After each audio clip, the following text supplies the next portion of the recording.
Halo, selamat pagi. Jumpa lagi dengan saya Wibowo dan pada hari ini saya akan membacakan sebuah buku ya, atau yang biasa disebut dengan audiobook ya, berjudul Think and Grow Rich by Napoleon Hill. Selamat mendengarkan. What do you want most? Is it money, fame, power, contentment, personality, peace of mind, or happiness? The 13 steps to riches described in this book offer the shortest dependable philosophy of individual achievement ever presented for the benefit of man or woman who is searching for a definite goal in life.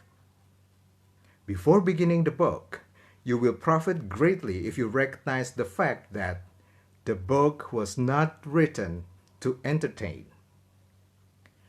You cannot digest the contents properly in a week or a month. After reading the book thoroughly, Dr. Miller Reese Hutchinson, nationally known consulting engineer and longtime associate of Thomas A. Edison, said, "This is not a novel. It is a textbook on individual achievement that came directly from the experiences of hundreds of America's most successful men.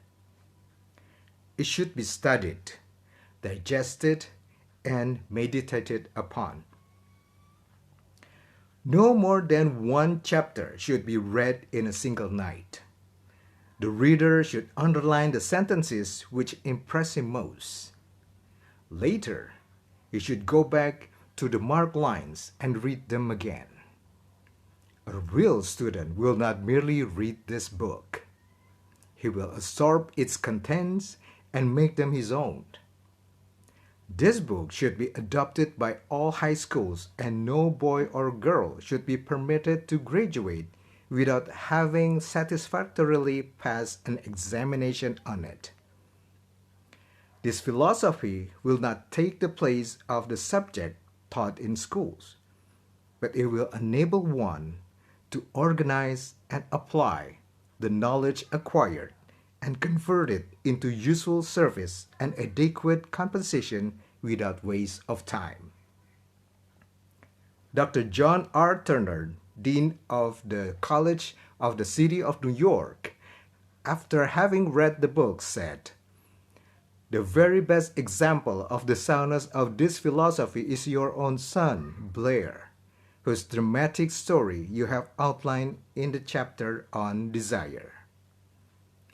Dr. Turner had reference to the author's son, who, born without normal hearing capacity, not only avoided becoming a deaf mute, but actually converted his handicap into a priceless asset by applying the philosophy here.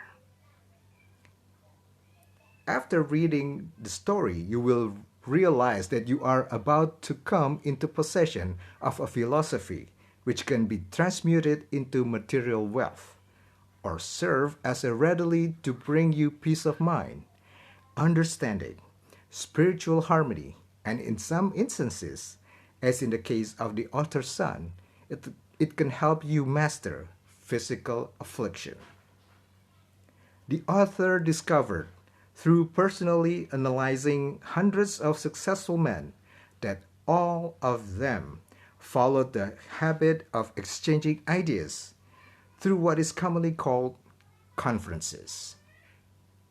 When they had problems to be solved, they sat down together and talked freely until they discovered, from their joint contribution of ideas, a plan that would serve their purpose. You, who read this book, will get most of it by putting into practice the mastermind principle described in the book. This you can do, as others are doing so successfully, by forming a study club consisting of any desired number of people who are friendly and harmonious. The club should have a meeting at regular periods, as often as once a week.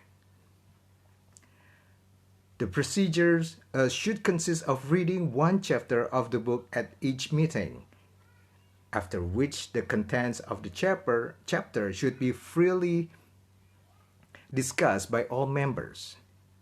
Each member should make notes, putting down all ideas of his own, inspired by the discussion.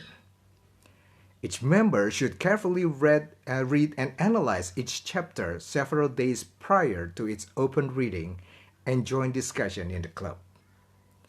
The reading at the club should be done by someone who reads well and understands how to put color and feeling into the lines. By following this plan, every reader will get from its pages not only the sum total of the best knowledge organized from the experience of hundreds of successful men, but more important by far, he will tap new sources of knowledge in his own mind, as well as acquire knowledge of priceless value from every other person present. If you follow this plan persistently, you will be almost certain to uncover an appropriate secret formula by which Andrew Carnegie acquired his huge fortune, as referred to the author's introduction.